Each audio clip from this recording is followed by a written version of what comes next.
ഏറ്റവും വലിയ രാഷ്ട്ര സ്നേഹികളെന്നും പറഞ്ഞിട്ട് ഇങ്ങനെ പത്വ പറയാ. ഓ, എന്താ ഒരു സ്നേഹവാദം, എന്താ ഒരു സ്നേഹവാ. മഹാനായ ഇമാമുന ശാഫിഈ റഹ്മത്തുള്ളാഹി തആല അലൈഹി ഇരിക്കുന്നവരിൽ അധികം പേരും ശാഫിഈ മദ്ഹബുകാരെന്ന് ഞാൻ വിശ്വസിക്കുന്നു. മഹാനായ ഇമാമുന മുഹമ്മദ് ബിൻ ഇദ്രീസ് ശാഫിഈ റഹ്മത്തുള്ളാഹി തആല അലൈഹി അധികാരികൾക്കെതിരെ പ്രക്ഷോഭം സംഘടിപ്പിച്ചു. ദിക്റും ഔറാദും കിതാബും ഫിഖ്ഹും മൗദൂഉം എന്ന കാര്യമായിട്ട് പള്ളിക്കകത്ത് ഒതുങ്ങിക്കൂടിയില്ല. അധികാരികളുടെ സാന്തോന്യവാസത്തെ ചോദ്യം ചെയ്തു. അറസ്റ്റ് വാറണ്ട് വന്നു. ജനങ്ങളുടെ മുന്നിൽ വെച്ച് കയ്യാമം വെച്ച് കൊണ്ടുപോയി കോടതി കൊണ്ടുപോയി വിചാരണ ചെയ്തു. അവസാനം വധശിക്ഷ വിധിക്കപ്പെട്ടു. കൊല്ലാൻ വിധി വന്നു. അപ്പോഴും അടിപതറിയില്ല.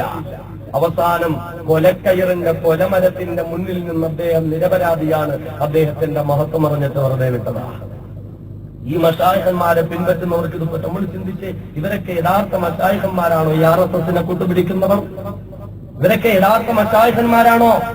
ബഹുമാന്യനായ പടച്ചതമ്പുരാന്റെ ഔലിയാക്കളിൽ പ്രധാന സ്ഥാനം വഹിക്കുന്ന ബഹുമാന്യനായ വെളിയങ്കോട് ഉമർ ഖാദർ റളിയല്ലാഹു അൻഹു, ഉമർ ഖാദർ റളിയല്ലാഹു അൻഹു ഭരണകൂട ഭീകരവാദത്തിനെതിരെ ശബ്ദമുയർത്തിയില്ലേ?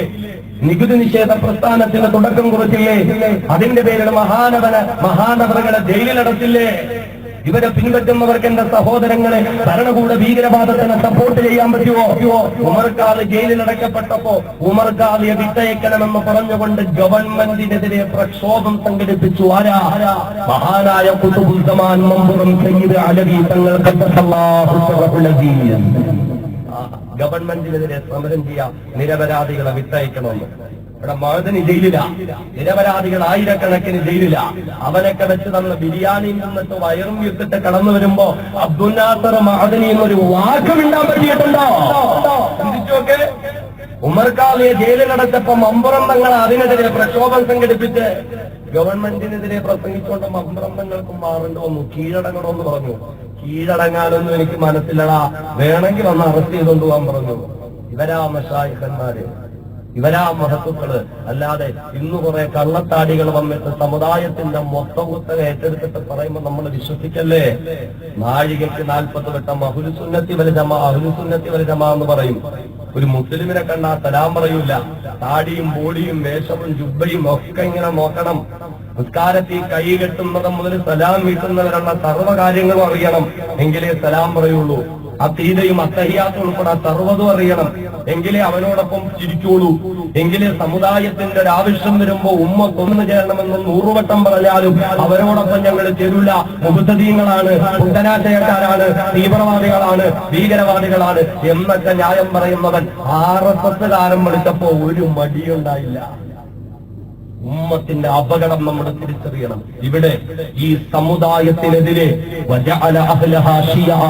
ഒരു കൂട്ടത്തെ അടർത്തിയെടുത്തിട്ട് ഫറോവമാർ വംശീയ ഉന്മൂലനം നടത്താനുള്ള പരിശ്രമത്തില. അതുകൊണ്ട് സമുദായം 100 വട്ടം ജാഗ്രത പാലിക്കണം. എന്നിട്ട് ഇപ്പൊ എന്താ? RSS ഏറ്റവും വലിയ ദേശസ്നേഹികള് രാജ്യത്തിന്റെ മുഴുവൻ കുഴപ്പത്തിനും കാരണം ദൈവം തുല മക്കളാണ്. ദൈവന്തി സെമിനാരിന്ന് പഠിച്ചിറങ്ങുന്നവരാ വലിയ കുഴപ്പക്കാര്. ആരായി പറയുന്നേ? ഒരു കാലത്ത് ഈ രാജ്യത്തിന് വേണ്ടി പോരാടാൻ ഒരാളുമില്ലാതിരുന്ന കാലഘട്ടത്തിൽ ലക്ഷബന്ധി പ്രതീകത്തിന്റെ മഹത്തായ സിൽസില ഈ രാജ്യത്ത് വളർത്തിക്കൊണ്ടുവരാൻ ഒരുപാട് കഷ്ടപ്പെട്ട മഹാനായ അദ്ദേഹത്തിന്റെ സീമന്ത്രപുത്രം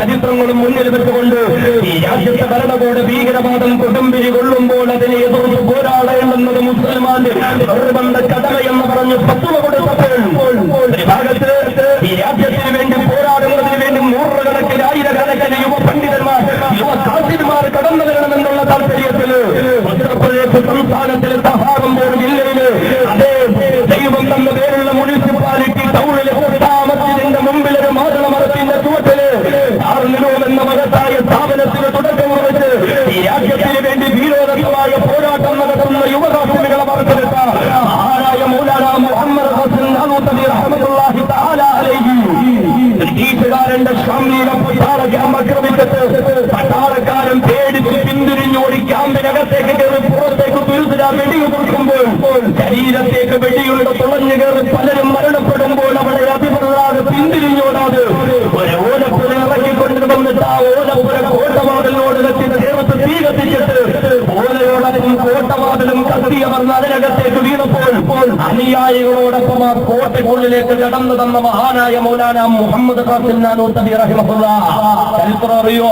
അന്ന് ആ ക്യാമ്പിനകത്തുണ്ടായിരുന്ന ഒറ്റ പട്ടാളക്കാരനും പിന്നെ ജീവനോടൊപ്പം ലോകത്ത് വന്നിട്ടില്ല. ഈ ദൈവന്തി പണ്ഡിതന്മാരാണോ രാഷ്ട്രദ്രോഹികള്?